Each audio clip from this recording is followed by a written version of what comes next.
Hello friends, welcome to SSTS education research centre. So guys, जैसा कि आज आपका यानी कि आरपीएफ कांस्टेबल का 8 मार्च की फर्स्ट शिफ्ट का एग्ज़ाम हो गया, जिसका मैं आपको एकदम 100% एक्यूरेट आंसर के साथ आपका इस वीडियो में हल करवाऊंगा। तो देखेंगे किस प्रकार के आज आपके फर्स्ट शिफ्ट में जो आपके प्रश्न थे वो पूछे गए थे। उससे पहले एक बात और, जिन्होंने अभी तक चैनल को सब्सक्राइब नहीं किया है तो आरपीएफ कांस्टेबल एग्जाम से रिलेटेड पल पल की अपडेट के लिए चैनल को सब्सक्राइब जरूर रखिएगा और बगल में ही आपको बेल आइकन यानी कि घंटे का निशान दिख रहा होगा, तो उसको भी जरूर आप लोग प्रेस कर दीजिएगा।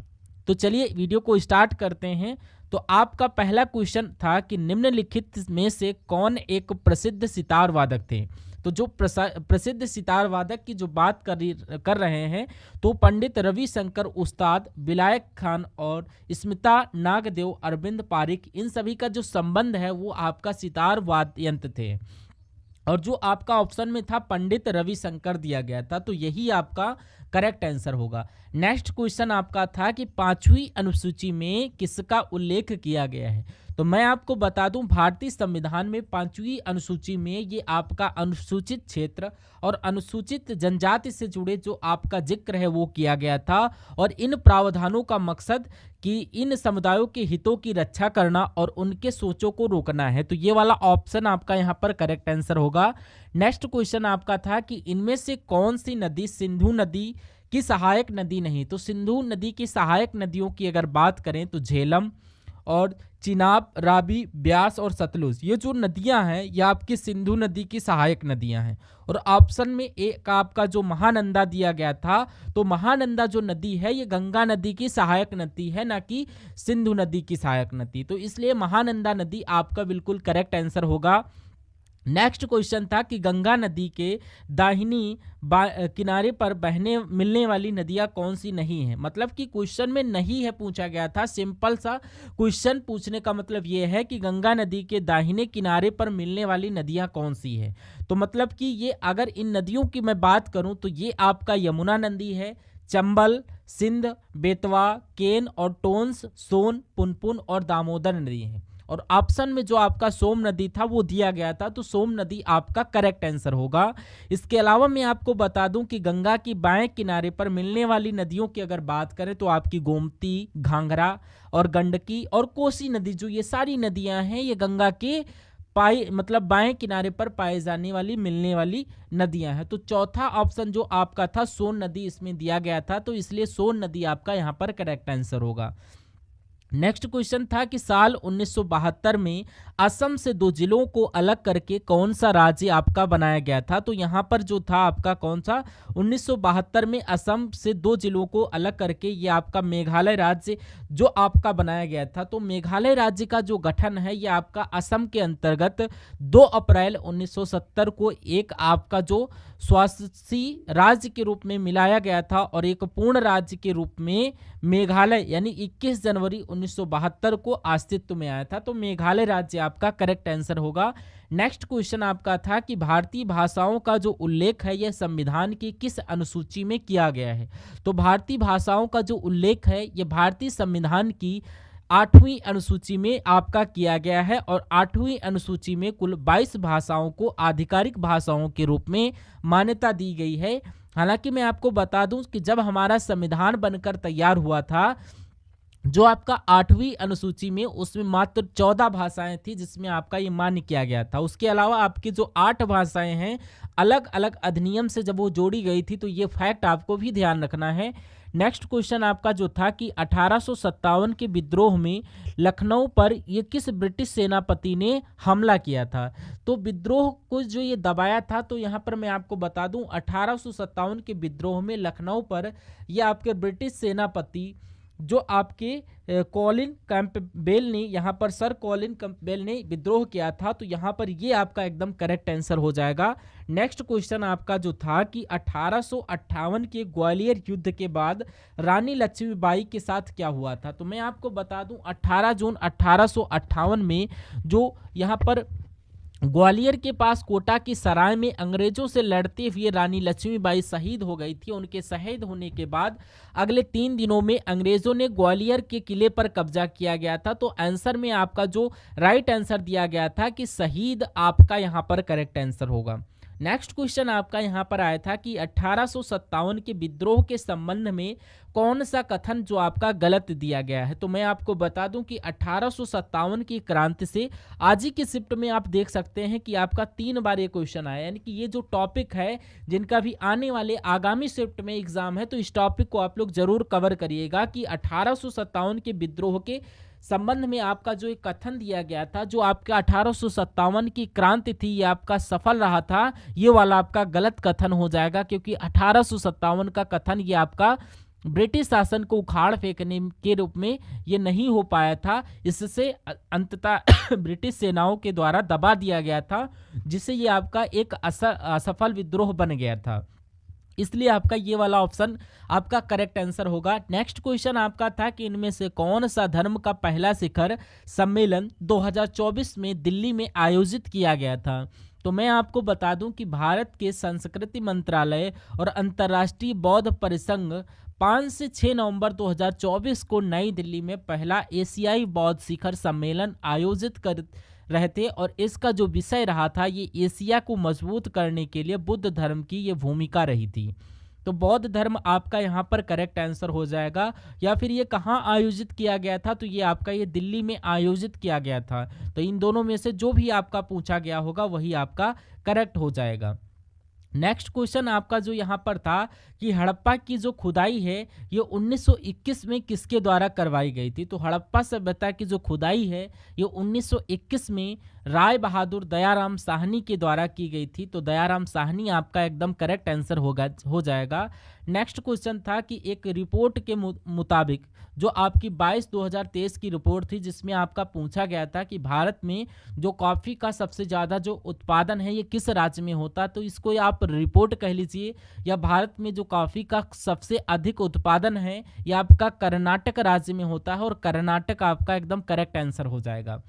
नेक्स्ट क्वेश्चन था कि भारतीय वायुयान अधिनियम ने 2024 में किस विमान अधिनियम का स्थान लिया। तो मैं आपको बता दूं कि विमान अधिनियम 1934 को भारतीय वायुयान अधिनियम 2024 से ये आपका बदल दिया गया था, जिससे यात्रियों की अधिकारियों को रक्षा करने के लिए नए नए नियम स्थापित किए हुए थे, और साथ ही में इस क्षेत्र में निवेश को बढ़ावा देने के लिए नीतिगत महिला को भी आसान हो गया। तो ये आपका जो है करेक्ट आंसर हो जाता है। अगला क्वेश्चन कि ओणम त्योहार ये किस देवता को समर्पित है। तो अगर इसकी बात करें तो ये आपका केरल राज्य का एक प्रमुख त्योहार है, जो कि आपका फसल कटाई का एक त्योहार है, और ये जो त्योहार है ये भगवान विष्णु के वामन अवतार और राजा बलि के स्वागत में प्रतिवर्ष आयोजित किया जाता है। तो ये आपका वामन भगवान यानी कि या फिर आपका राजा बलि दिया गया होगा। तो इन दोनों में से जो भी आपका दिया गया होगा वो आपका करेक्ट आंसर होगा। उसके अलावा मैं आपको बता दूं कि जो ये आपका ओणम त्योहार ये कितने दिनों तक चलता। तो ये आपका 10 दिनों तक चलता है, और ये अगस्त से सितंबर महीने में आपका मनाया जाता है। तो ये सारे फैक्ट आपको ध्यान में रखना है। नेक्स्ट आपका क्वेश्चन आया था कि 2024 में भारत के किस पड़ोसी देश ने खाद्य और सुरक्षा को बढ़ावा देने के लिए भारत के साथ समझौता किया। तो मैं आपको बता दूं कि यहाँ पर 2024 में भारत के भूटान देश ने खाद्य सुरक्षा को बढ़ावा देने के लिए जो ये समझौता दिया है, तो भूटान आपका यहाँ पर एकदम करेक्ट आंसर हो जाएगा। इसके अलावा भारत और भूटान खाद्य सुरक्षा समझौते के कुल यानी कि 4 पत्रकार थे, यानी कि ये आपका 4 पत्रकार थे, और इसके अलावा भारतीय खाद्य सुरक्षा और मानक प्राधिकरण FSSAI की जो स्थापना है ये वर्ष 2008 में की गई थी, और इसका जो मुख्यालय है ये आपका नई दिल्ली में स्थित है। तो ये फैक्ट भी आपको याद रखना है। नेक्स्ट क्वेश्चन आपका था कि निम्नलिखित में से किस नृत्य को एक हारी के नाम से भी जाना जाता है, जहां एक नृत्य और एक ही प्रदर्शन में कई भूमिकाओं को निभाता है। तो ये एक हारे के रूप में ये आपका भरतनाट्यम जो नृत्य है इसको जाना जाता है। और भरतनाट्यम जो नृत्य है ये आपका तमिलनाडु राज्य का एक शास्त्रीय नृत्य है। और संगीत नाटक अकादमी के अनुसार भारत में अपने 8 शास्त्रीय नृत्य को दर्जा दिया गया है। ये फैक्ट भी आपको याद रखना है। तो भरतनाट्यम आपका एकदम करेक्ट आंसर हो जाएगा।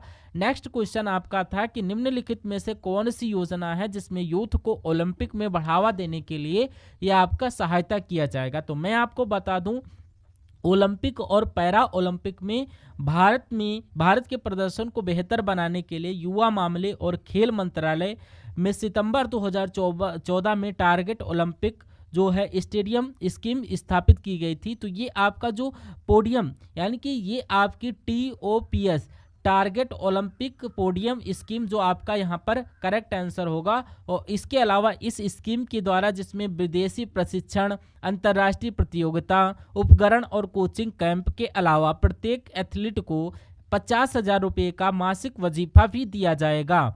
और ये जो सारे फैक्ट आपको याद में रखना है। अगला क्वेश्चन आपका जो आया था कि भारतीय संविधान का कौन सा अनुच्छेद राज्य को बेरोजगारी, बुढ़ापा, बीमारी और अक्षमता जैसे कुछ मामलों में काम, शिक्षा और सार्वजनिक सहायता के अधिकार को सुरक्षित करने का निर्देश देता है। तो ये जो आपका अनुच्छेद 41 यानी 41 है, ये राज्य को बेरोजगारी, बुढ़ापा, बीमारी की राज्य जैसी सहायता जैसे कि यहाँ पर अक्षमता जो सुरक्षित करने का निर्देश देता है। तो अनुच्छेद 41 आपका यहाँ पर करेक्ट आंसर होगा। और समान काम के लिए समान वेतन का जो आपका जिक्र है ये अनुच्छेद 39 के ये आपका 39 में किया गया था। 39 के डी में ये आपका प्रीवियस क्वेश्चन में प्रश्न बनता है। तो अनुच्छेद 41 आपका यहाँ पर करेक्ट आंसर होगा। और ये अनुच्छेद 41 जो है ये समाजवादी सिद्धांत पर आधारित है, जो राज्य के नीति निर्देशक सिद्धांतों में से ये एक माना गया। तो अनुच्छेद 41 आपका एकदम करेक्ट आंसर होगा। नेक्स्ट आपका क्वेश्चन आया था कि भारतीय संविधान के किस अनुच्छेद में ये प्रावधान है कि राज्य नागरिकों के पिछड़े वर्गों के पक्ष में सरकारी क्षेत्र या नौकरियों में पदों के आरक्षण के लिए जो वो कानून बना सकता है। तो ये जो प्रावधान है ये अनुच्छेद 16 के खंड 4 में जो आपका ये प्रावधान किया गया है। तो अनुच्छेद 16 का खंड 4 आपका एकदम करेक्ट आंसर होगा। एक क्वेश्चन आपका बहुत इजी आया था जो कि आपके ओम्स लॉ के न्यूमेरिकल से आया गया था कि जो आपका एक ओम है जो आपका 220 वोल्ट दिया गया था और प्रतिरोध 110 वोल्ट जो ओम दिया गया था, तो धारा की वैल्यू थी वो आपसे पूछी गई थी। तो ओम का जो नियम होता है ये आपका V=IR होता है। तो जो वोल्ट होता है 220 दिया गया था और करंट आपकी पूछी गई थी, R आपका था 110। तो यहाँ पर I क्या हो जाएगा, तो I=V/R हो जाएगा, जहाँ पर V आपका 220 और R आपका 110। तो I हमारा कितना आएगा, तो ये आपका 2 आ जाएगा। तो 2 आपका एकदम करेक्ट आंसर होगा। नेक्स्ट क्वेश्चन कि रेडियो धार्मिकता का जो मात्रक जो है जो आपसे पूछा गया था। हालांकि जो मैं आपको बता दूं पर जो परिभाषा थी यहाँ पर जो रेडियो धार्मिकता से जो तात्पर्य है उन तनों से है जो परमाणु स्थिरता के परिमाण स्वरूप नाभिक से उत्सर्जित होते हैं। और ये जो आपका रेडियो धार्मिकता की जो खोज है ये 1896 में हेनरिक बेरवेल के द्वारा खोजा गया था। ये पॉइंट भी आप लोग याद रखिएगा। और उसके अलावा जो रेडियो एक्टिव जो तत्व होता है ये अल्फा, बीटा, गामा और तीनों के जो उत्सर्जन से होते हैं। और इसके अगर गैर एसआई इकाई की बात करें तो रेडियो धार्मिकता जो आपका गैर एसआई इकाई जो होता है ये आपका कौन होता है, ये आपका एसआई। अगर प्रणाली में बात करें तो अंतर्राष्ट्रीय मात्रक प्रणाली में जो रेडियो धार्मिकता की एसआई इकाई होता है ये वेक्टर होता है। तो ऑप्शन में बैक्यूरेल दिया गया होता है लेकिन यहाँ पर क्यूरी दिया गया। तो इन दोनों में से जो भी आपका दिया गया हो वो आपका एकदम करेक्ट आंसर होगा। और उसके अलावा एक क्यूरी जो होता है 37 मिलियन बैक्यूरेल के बराबर होता है, यानी कि 37 मिलियन बैक्यूरेल ये इक्वल टू कितना होता है, एक क्यूरी होता है। तो ये सारे फैक्ट जो आपको ध्यान में रखना है। नेक्स्ट आपका क्वेश्चन है कि दीनदयाल उपाध्याय ग्रामीण कौशल योजना जो है ये किस वर्ष आपका शुरू किया गया था। तो दीनदयाल उपाध्याय को ग्रामीण कौशल योजना ये आपका 25 सितंबर 2014 को ये आपके प्रधानमंत्री नरेंद्र मोदी के द्वारा स्टार्ट किया गया था, जो सितंबर 2014 आपका एकदम करेक्ट आंसर होगा। नेक्स्ट क्वेश्चन था कि खेलो इंडिया यूथ गेम्स 2023-24 में तमिलनाडु का कौन सा खेल ये पहली बार प्रदर्शित किया गया था। तो ये आपका खेलो इंडिया जो यूथ गेम जो था, ये आपका 6वां संस्करण रहा था, जो कि आपका तमिलनाडु में ये आपका आयोजित किया गया था। और तमिलनाडु के पारंपरिक यानी कि सिलंबन को ये आपका खेलो इंडिया यूथ गेम इतिहास में पहली बार डेमो खेल के रूप में पेश किया गया था। ये पहली बार था कि खेलो इंडिया गेम्स ये दक्षिण भारत में आयोजित किए गए थे। तो यहाँ पर सिलंबम आपका करेक्ट आंसर होगा। नेक्स्ट था कि 2024 में 9 हवाई अड्डे पर डीजी यात्रा शुरू होने के साथ अब तक कुल कितने हवाई अड्डों पर डीजी यात्रा जो आपकी शुरू हो गई है। तो मैं आपको बता दूं कि यहाँ पर केंद्रीय मंत्री श्री राम मोहन नायडू ने 9 अन्य हवाई अड्डों पर ये आपके डीजी यात्रा सुविधा का उद्घाटन किया। और इसी के साथ आपका जो डीजी यात्रा है जो सक्षम हवाई अड्डों से बढ़ा करके ये 24 हो गई। तो 24 आपका करेक्ट आंसर होगा। नेक्स्ट आपका जो क्वेश्चन आया था कि दिसंबर 2024 तक कुल आपका एफडीआई ये क्या रहा था। तो भारत की जो आपकी एफडीआई यात्रा है ये $1 ट्रिलियन जो आपका पहुंचा था। और वित्त वर्ष यानी कि 24-25 की पहली छमाही में 26% की वृद्धि के साथ ये आपका $42.1 मिलियन वृद्धि होगी। तो नेक्स्ट क्वेश्चन आपका था कि भारत में मौर्य काल की अधिकारियों का जो कार्य है यह आपका पूछा गया था। तो मैं आपको बता दूं कि आपराधिक न्यायालय के मुख्य न्यायाधीश का जो कार्य ये किसका होता था। तो ये जो आपका प्रदेष्टा का होता था। और उसके अलावा जो आपका संविधाता का जो काम था ये मुख्य कोषाधिकारी का होता था। ये प्रदेशिका जो आपका होता है वो जिलाधिकारी। और संहारता की बात करें तो ये आपका राजस्व महानिदेशक का जो कार्य होता था। और व्यवहारिक जो रीति जो बोला जाता था इसको सिविल कोर्ट के मुख्य न्यायाधीश जो होते थे उन्हें आपका जो ये आपका व्यवहारिक कहा जाता था। और धर्म की प्रचार करने वाले के धर्म को आपका ये कहा प्रचार करने वाले को महाधर्म मात्र कहा जाता था। और ये राष्ट्र जो है राष्ट्रपाला यानी कि जो आपका पटवारियां थे ये भूमि के मूल्यांकन के लिए जिम्मेदार थे, वो राजकुश थे। और जो नगरीय प्रशासन के प्रभारी अधिकारी थे ये नगरका होते थे। तो ये फैक्ट आपको याद रखना। और क्वेश्चन में पूछा गया था कि मौर्य काल में किलों की सुरक्षा करने वाले अधिकारियों को क्या कहा जाता था। तो यहाँ पर ये आपको दुर्गपाल जो आपका कहा गया था। तो दुर्गपाल आपका यहाँ पर करेक्ट आंसर होगा। नेक्स्ट आपका क्वेश्चन था कि भारत में स्पीड पोस्ट सेवा का जो शुरुआत था ये कब हुई थी। तो मैं आपको बता दूं कि भारतीय डाक विभाग के द्वारा स्पीड पोस्ट सेवा का जो स्टार्टिंग है ये वर्ष 1986 में किया गया था। तो 1986 आपका करेक्ट आंसर होगा। नेक्स्ट क्वेश्चन आपका यहाँ पर था कि किशोरी आमोनकर का जो संबंध है ये किस घराने से है। तो किशोरी आमोनकर की अगर बात करें तो ये आपके भारतीय शास्त्रीय गायिका थी। और ये जो आपका जयपुर अतरौली घराने से संबंध रखती थी। तो जयपुर आपका करेक्ट आंसर होगा। और इन्हें जो आपका 1987 में पद्म विभूषण से सम्मानित किया गया था वर्ष 2002 में कि इन्हें पद्म विभूषण से जब सम्मानित किया गया था। तो ये फैक्ट आपको याद रखना है। नेक्स्ट आपका जो क्वेश्चन था कि भारत के संविधान का कौन सा अनुच्छेद जो है ये सर्वोच्च न्यायालय को रिट जारी करने का अधिकार देता है। तो ये आपका अनुच्छेद जो 32 है ये सर्वोच्च न्यायालय को रिट जारी करने का अधिकार देता है। तो अनुच्छेद 32 आपका करेक्ट आंसर होगा। और उच्च न्यायालय का जो आपका रिट जारी करने का अधिकार है यह अनुच्छेद 226 के तहत दिया जाता है। और भारत में आपके 5 प्रकार के रिट का जो है प्रावधान किया गया था। तो पहला आपका जो था बंदी पर्ची जो था। और आपका जो है परिस्थिति और यहाँ पर उत्प्रेषण और परमादेश और प्रत्यक्षीकरण और अधिकार परीक्षा ये 5 प्रकार के जो रिट है ये आपका सुप्रीम कोर्ट और उच्च न्यायालय के द्वारा जारी किए जाते हैं। तो ये सारे फैक्ट आपको याद रखने हैं। अगला क्वेश्चन है कि स्वतंत्रता के पहले कृषि के अलावा आय का और कौन साधन था। तो जहां पर आपका सूती वस्त्र उद्योग और चीनी उद्योग इस प्रकार के ऑप्शन दिए गए थे। तो स्वतंत्रता से पहले कृषि के अलावा आपका जो मुख्य साधन जो है ये आपका सूती वस्त्र जो उद्योग था ये यहाँ पर करेक्ट आंसर होगा।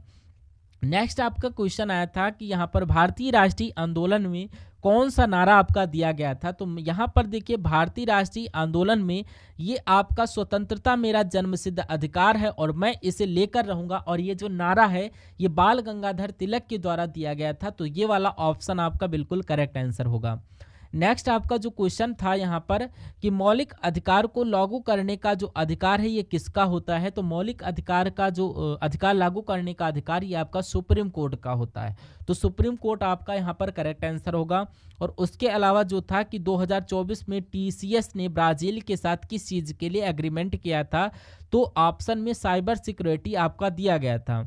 ये क्वेश्चन थोड़ा सा मुझे समझ में नहीं आया कि ये क्वेश्चन था कि संविधान के मूल अधिकार किस में लिखे गए थे, जहां पर ऑप्शन में अनुसूचियां, नीति निर्देशक तत्व और मूल अधिकार में इस प्रकार से ऑप्शन। तो एग्जैक्ट क्वेश्चन आप बताइए, क्योंकि मूल अधिकार जो आपका मूल अधिकार में हो जाए तो ये एग्जैक्ट क्वेश्चन इस प्रकार से था। ये आप लोग कमेंट करके जरूर बताइएगा। उसके अलावा एक क्वेश्चन कि निष्कासन का जो सिद्धांत है, यानी कि यहाँ पर जो इसका सिद्धांत है ये आपका किसके द्वारा प्रस्तावित किया गया था, तो यहाँ पर जो निष्कासन के जो सिद्धांत है ये आपकी लोकप्रिय रूप से धन की निकासी के सिद्धांत के रूप में जाना जाता है, और ये आपका दादा भाई नौरोजी के द्वारा प्रस्तावित किया गया था। तो दादा भाई नौरोजी आपका करेक्ट आंसर होगा। और उसके अलावा एक क्वेश्चन कि भारत ने मालदीव के साथ कितने मिलियन डॉलर रुपए की एग्रीमेंट किए, तो ये आपका 750 मिलियन डॉलर का जो एग्रीमेंट